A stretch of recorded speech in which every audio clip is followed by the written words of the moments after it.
बंधु माने आजिर एही कार्यक्रम को आपण मानकु स्वागत। आजिर एही कार्यक्रमटी कुंभ राशि व्यक्ति विशेष मानक पई बहुत गुरुत्वपूर्ण अटे। एही भिडियोटी कुंभ राशि व्यक्ति विशेष मानक पई बहुत खास हेबाकु जाउछि, कारण 2026 मसीहार आरंभरु ही आपणक जीवन रे एक धमाका हेबाकु जाउछि, जहा आपण केबे कल्पना मध्य करि परिबे नाही। किंतु एहा पछरे कोन कारण रहिछि से विषय आजिर एही भिडियो रे आमे माने विस्तार भाबरे आलोचना करिबा। तेबे बंधु माने गोटिए वर्ष रे 120 दिन एपरि होई थाए जेतेबेले देवगुरु बृहस्पति बक्री होई थांती, अर्थात रेट्रोग्रेड हो जाय थांती। तो आमर राशि चक्र रे जो 12 गोटी राशि रहिछंती, प्रत्येक राशि रो जीवन रे एही 120 दिन अनेक परिवर्तन आनी आसीबाकू जाउछि। तो राशि चक्र 12 गोटी राशि मध्यरु एकादश राशि हेउछि कुंभ राशि। तो आजिर एही भिडियो रे आमे माने कुंभ राशि उपरे चर्चा करिबा। तो एही जो 120 दिन रहुछि जेतेबेले कि देवगुरु बक्री हेउछंती, एही 120 दिन आपणक पई किपरि रहिबो, आपणकु देवगुरु बृहस्पति किभଳି फल प्रदान करिवे, आपणकु केते मात्रा रे शुभ फल प्रदान करिवे एवं केते मात्रा रे अशुभ फल प्रदान करिवे। एही 120 दिन मध्यरे आपणक जीवन रे कोन सब घटना घटिबो, केउ सब क्षेत्र रे देवगुरु बृहस्पति आपणक पई परिवर्तन आनिबे।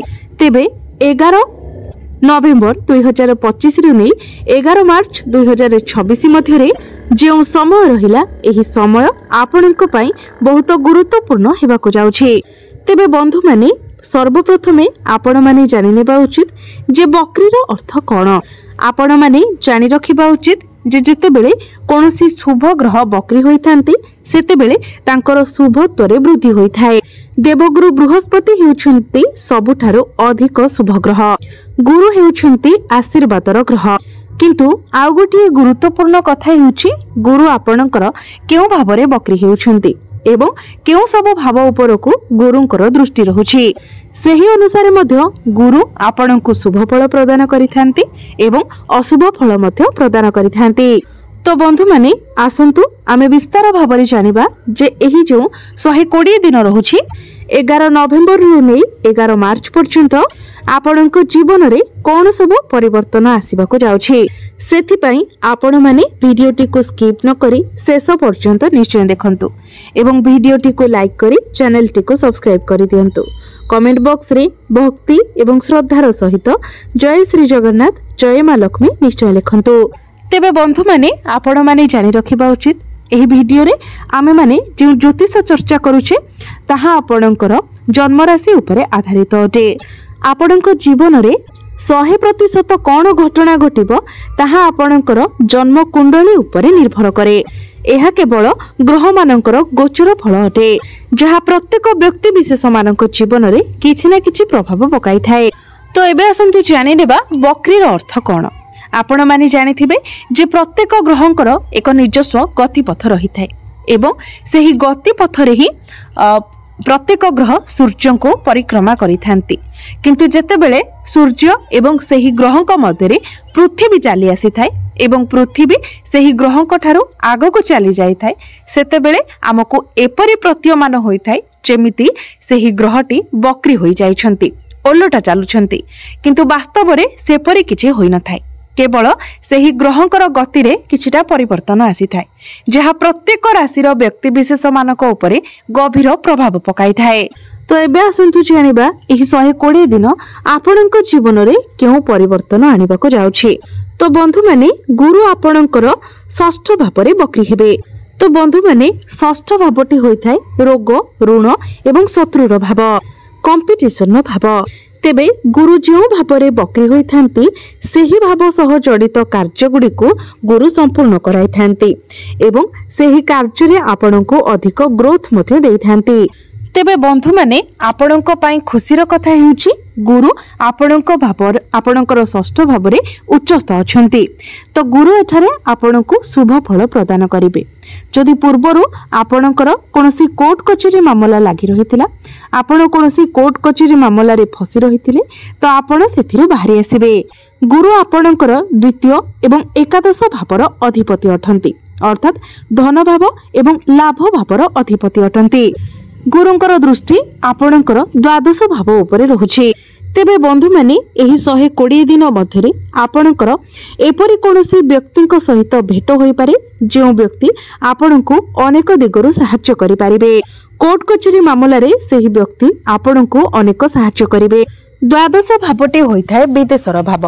तो जो व्यक्ति विशेष माने विदेश रे रही काम कार्य करूछंती, विदेश रे रहुछंती किबा आपण जदि एनआरआई अछंती तो आपणको एहा अधिक शुभ फल प्रदान करिवो। जदि आपण चाकरी करूछंती तो चाकरी क्षेत्र रे आपणको प्रमोशन मध्य मिलिबो। जदि आपण निजर क्यारियर रे किछि परिवर्तन चाहुतिले तो आपणको समय साथ देबो। जदि आपण हॉस्पिटल लाइन रे काम करूछंती, कोनोसी मेडिकल काम आपण करूछंती किंबा जदि आपण इंपोर्ट एक्सपोर्ट रो काम करूछंती, मैन्युफैक्चरिंग रो काम करूछंती तो एई सब क्षेत्र रे बकरी गुरु आपणको अधिक शुभ फल प्रदान करिवे। एई सब क्षेत्र रे आपण ग्रोथ देखिबाको पाइबे। जो व्यक्ति विशेष माने किंबा जो विद्यार्थी माने विदेश यात्रा करबाको चाहुतिले, विदेश रे रही पाठ पढिबाको चाहुतिले तो सेमानकर सेही इच्छा मध्य पूर्ण हेबा। किंतु एही 120 दिन मध्यरे आपण किछि लोन मध्य नै पारंती। घर बनाइबा पई, गाड़ी किनिबा पई किंबा निजरो पाठ पढ़ा पई आपण लोन नै पारंती। किंतु आउ किछि अशुभ फल मध्य गुरु आपणको प्रदान करिवे। आपणकर एपरि किछि शत्रु आपणकर सामना को आसी पारंती जो माने पूर्वरो आपणकर पछरे षडयंत्र करुथिले, किंतु वर्तमान से माने आपणकर सामना को आसीबे, अर्थात आपणकर शत्रु संख्या बढ़िबो। किंतु आउ गोटे खुशीर कथा हेउची जे जेते षडयंत्र कले मध्य आपणकर केही कोनोसी क्षति करि पारिबे नाही। आपण आपणकर उन्नति पथरे आगको बढ़ी चलिबे। 3 डिसेंबर को जेतेबेले मार्गी गुरु आपणकर पंचम भाव को प्रवेश करिवे सेतेबेले आपणकर समस्त शत्रु मानकर विनाश हेबो, अर्थात आपणक विरुद्ध रे काहार भी कोनोसी षडयंत्र काम करिबो नाही। 3 डिसेंबर रु नै 11 मार्च पर्यंत गुरु आपणकर पंचम भाव रे गोचर करिवे। एहा ही हेउची आपणक पई सबुठारु बड़ परिवर्तन, जहा आपणको केवल शुभ फल ही प्रदान करिवो। एहा आपणकर संतान मानकु नेकी अधिक शुभ फल प्रदान करिवो। आपण आपणकर संतानक तरफरु कोनोसी खुशी खबर पाई पारंती किंबा जो माने संतान सुखर कामना करुथिले सेमानकु एही समय मध्यरे संतान सुख प्राप्ति हेबार मध्य अधिक संभावना रहुछि। आपणकर क्यारियर रे आपणको प्रमोशन मिलिबा किंबा अचीवमेंट मिलिबा मध्य एही 3 डिसेंबर परे अधिक संभावना रहुछि। कारण गुरु जेतेबेले आपणकर पंचम भाव रे बकरी हेबे तो गुरुंकर दृष्टि आपणकर एकादश भाव, आपणकर प्रथम भाव एवं आपणकर नवम भाव उपरे रहिबो।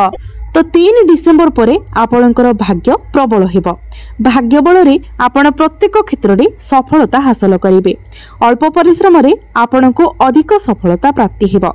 जो कार्य गुड़िक आपणकर अटकी रहितिला तो सेही कार्य गुड़िक आपणकर आगको बढ़िबो, कार्य रे संपूर्णता आसीबो। 3 डिसेंबर परे आपण कोनोसी प्रॉपर्टी रे डील करि पारंती, नूतन गृह निर्माण करि पारंती, नूतन यानवाहन किना किणी करि पारंती किंबा घर को कोनोसी लग्जरियस जिनिस आनि पारंती। जो माने टीचर अछंती, जो माने पब्लिक डीलिंग रो काम करूछंती, जो माने कंस्ट्रक्शन रो काम करूछंती, मैनेजमेंट रो काम करूछंती, जदि आपण डॉक्टर अछंती, किछि एपरि कार्य आपण करूछंती जेंतरे आपण को कंसल्ट करबा को पडुछि तो 3 डिसेंबर परे ए सब क्षेत्र रे आपण को अधिक सफलता मिलिबा को जाउछि। बंधु माने पूर्वरु आपणकर प्रेम जीवन रे अनेक समस्या देखा देउथिला, आपणक भितरे बारंबार डिस्टर्बेंस हेउथिला, किंतु 3 डिसेंबर परे आपण आपणकर प्रेम जीवन रे सुधार देखिबा को पाइबे। आपणक मध्य रे संपर्क बहुत भलो रहिबो, अंडरस्टैंडिंग बढ़िबो, भलो पाइबा बढ़िबो। आपणकर प्रेम विवाहर रूप मध्य नै पारे। आपण दुई जण मिसी केवाडे बुलिबाकू जाई पारंती। बंधु माने 3 डिसेंबर को गुरु आपणकर पंचम भाव को गोचर करिवे। गुरुंकर दृष्टि मध्य समस्त शुभ स्थान गुड़िक उपरे रहिबो। नवम भाव, एकादश भाव एवं आपणकर प्रथम भाव। तो 3 डिसेंबर परे आपणकर कुंडली रे राजयोगर निर्माण हेबाको जाउछि, अर्थात आपणको प्रत्येक क्षेत्ररु शुभ फल मिलिबाको जाउछि। ता आपणकर स्वास्थ्य रे हेउ, प्रेम जीवन रे हेउ, वैवाहिक जीवन रे हेउ, आपणकर व्यापार वाणिज्य रे हेउ, कैरियर रे हेउ, भाग्य रे हेउ, प्रत्येक क्षेत्र रे आपण शुभ फल देखिबाको पाइबे, उन्नति देखिबाको पाइबे। तो आपण जहाँ भी प्लानिंग करिसेंती जदि आपण किछि भी करबा को चाहउछंती तो 3 डिसेंबर परे आपण निश्चित भाबरे ताहा करि पारंती कारण सेथिरे आपण को सफलता मिलिबो। 2026 मसिहार आरंभ ही आपणक पई बहुत अधिक शुभप्रद हेबाकु जाउछि। विद्यार्थी माने आपण 2026 मसिहार आरंभ रु ही कोनोसी फॉर्म फिलअप करि पारिबे, एडमिशन नै पारिबे। जदि 3 डिसेंबर परे आपणकर किछि एग्जाम अछि तो एग्जाम मध्य आपणक पई बहुत भलो रहिबो। बंधु माने आपणक पई आउ गोटे खुशीर कथा हेउछि 2026 मसिहारे आपणक राशि रु शनि 7.5 मध्य समाप्त हेबाकु जाउछि, जहा आपणक पई सबुठारु बड़ परिवर्तन हेबाकु जाउछि। तो एबे आसंतु जानिबा किछि उपाय विषय जे उपाय गुड़िक करबा द्वारा आपणको अधिक मात्रा रे शुभ फल प्राप्ति हेबो। तो बंधु माने सेथि पई आपण प्रत्येक दिन हनुमान चालीसार पाठ करंतु एवं प्रत्येक दिन आपण शनिकर बीज मंत्र 108 थर जप करंतु। प्रत्येक दिन आपण गायत्री मंत्र 108 थर जप करंतु एवं प्रत्येक दिन आपण उदित सूर्य को तंबा पात्र रे जलार्घ्य अर्पण करंतु। निश्चित भाबरे आपणको अधिक मात्रा रे शुभ फल प्राप्ति हेबो। तो बंधु माने आपणकर जीवन मंगलमय हेउ एहा ही ईश्वरक निकटरे मोर